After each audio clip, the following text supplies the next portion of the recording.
Presque toujours là, quelque part dans l'image. 10 ans au 10 Downing Street, depuis Tony Blair, personne n'avait tenu aussi longtemps dans la résidence du Premier ministre. Larry le chat en est devenu l'indéboulonnable mascotte, se délectant du protocole. Il adore par exemple que les policiers se mettent à son service pour lui ouvrir la porte.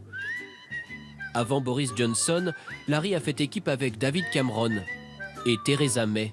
Toujours diplomate, sauf lors de la visite de Donald Trump, le chat avait retardé le président américain en décidant d'une petite sieste sous sa limousine. Bien entendu, le félin est aussi un outil de communication pour l'image du gouvernement, mais sa popularité chez les Britanniques n'en a jamais souffert. C'est lui le boss. Je ne l'ai jamais vu en vrai, mais je le vois beaucoup aux informations à la télévision. C'est un super chasseur de souris. Sur ce point, la réalité est malheureusement différente. Pour les critiques de tout poil, Larry passe plus de temps à se prélasser qu'à chasser les souris, ce qui était pourtant sa mission lors de son recrutement. À l'exception d'un pigeon, sournoisement attaqué,